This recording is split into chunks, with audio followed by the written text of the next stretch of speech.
बिजली का महत्व हमारे जीवन में इतना गहरा हो चुका है कि बिना जिंदगी की कल्पना भी मुश्किल है। इस अंधेरे का शिकार हो रहे अंडमान एंड निकोबार समूह के द्वीपवासी। लेकिन इसमें सरकार क्या कर रही है? हर आइलैंड तक इलेक्ट्रिसिटी पहुंचनी चाहिए। इस छोलदारी कम्युनिटी हॉल सारे उच्च अधिकारी मौजूद थे कि हम कंज्यूमर्स को इसमें क्या करना चाहिए। मोबाइल फोन और लैपटॉप चार्जिंग के बाद ध्यान पूर्वक स्विच ऑफ कर देने चाहिए।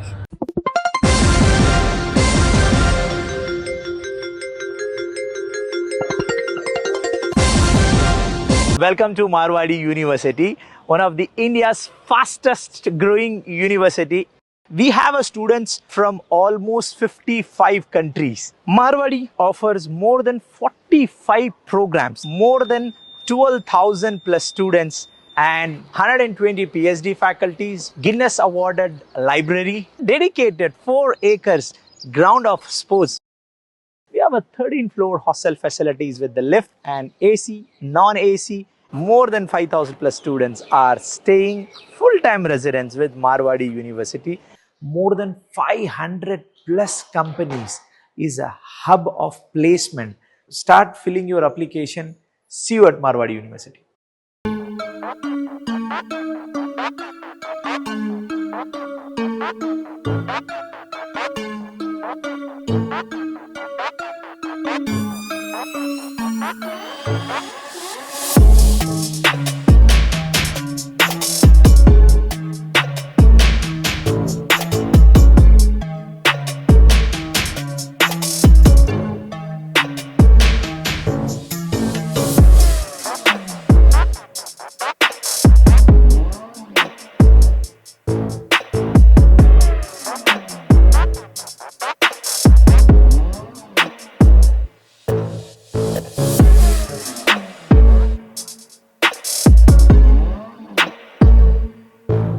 जय हिंद।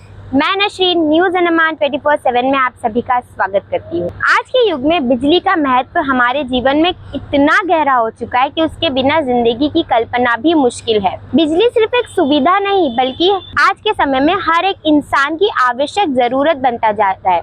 सुबह आँख खुलते ही हम अपना दिन मोबाइल चार्जिंग से शुरू करते हैं, फ्रिज से पानी निकालते हैं, टीवी देखते हैं और ऑनलाइन क्लासेस या फिर काम अटेंड करते हैं। घरों में रोशनी, पंखे, वॉशिंग मशीन, एसी या गैस स्टोव से लेकर गीजर तक, हर छोटी दुकान से लेकर बड़ी फैक्ट्री तक हर जगहों का काम बिजली पर ही निर्भर होता है। स्कूल और कॉलेजेस में स्मार्ट क्लासेस, प्रोजेक्टर्स, कंप्यूटर्स सब बिजली पर ही चलता है और अगर बिजली ना हो तो सब कुछ बेकार हो जाता है। आजकल हर छोटा बड़ा काम डिजिटल हो चुका है, चाहे बैंकिंग हो, शॉपिंग हो, कम्युनिकेशन हो, सब कुछ इलेक्ट्रिसिटी पर ही आधारित है। हॉस्पिटल जैसे जीवन रक्षक स्थानों में भी बिजली और भी ज्यादा महत्वपूर्ण है। ICU, operation theatre, oxygen machines और वैक्सीन स्टोरेज सब कुछ बिजली से चलता है। कृषि के क्षेत्र में भी अगर हम बात करें तो बिजली का योगदान अब ज्यादा से ज्यादा बढ़ता जा रहा है। मोटर से पानी सींचना, सोलार पंप्स यूज करना, फूड स्टोरेज सब कुछ बिजली से चलता है। जब बिजली चली जाती है तो ऐसा लगता है मानो हमारी जिंदगी थम सी गई हो। इसलिए बिजली का सही उपयोग करना हमारा फर्ज है। आज के युग में बिजली के बिना अंधेरा नहीं बल्कि बिजली के बिना जीवन ही अंधेरा है और इस अंधेरे का शिकार हो रहे अंडमान एंड निकोबार समूह के द्वीपवासी। अब अंडमान एंड निकोबार द्वीप समूह में बिजली की स्थिति को मैं एक नजरिए में आपको समझाने जाऊंगी।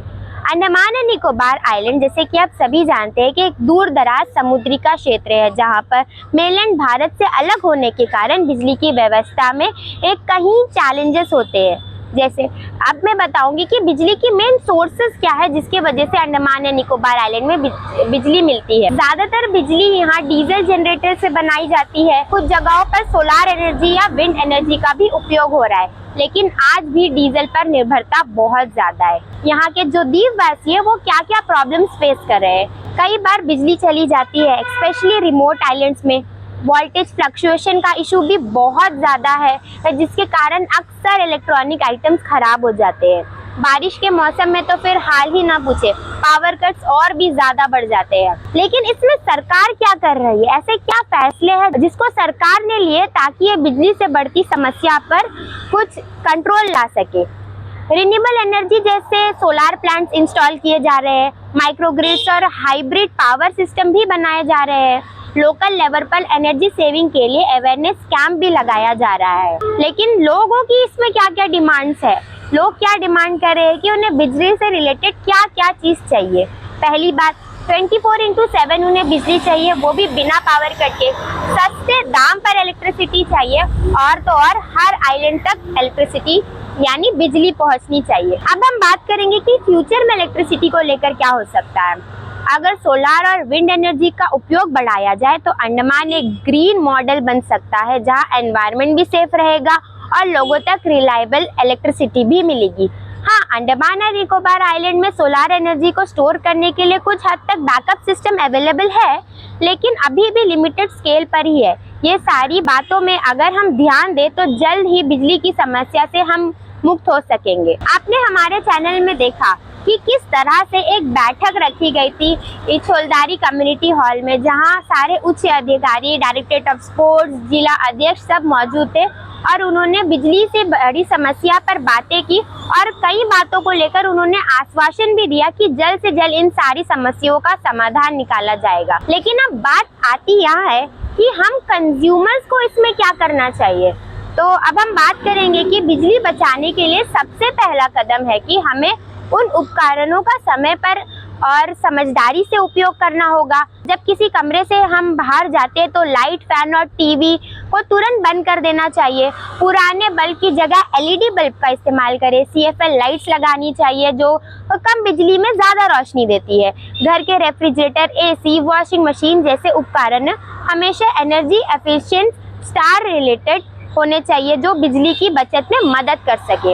एसी का उपयोग करते समय उसका टेम्परेचर 24 से लेकर 26 डिग्री सेल्सियस के बीच रखा जाए तो बिजली की खपत कम होगी। गीजर, आयरन मिक्सर जैसे हैवी पावर कंज्यूमिंग डिवाइसेस को सिर्फ जरूरत के समय ही चलाना चाहिए।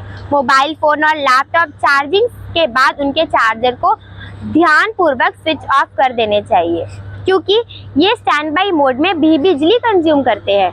दिन के समय में नेचुरल लाइट्स का ज़्यादा उपयोग करना चाहिए, जिससे आर्टिफिशियल लाइट की ज़रूरत ही ना पड़े। किचन में इंडक्शन स्टोव और माइक्रोवेव की सही तरीके से इस्तेमाल करने में बिजली की बचत होगी।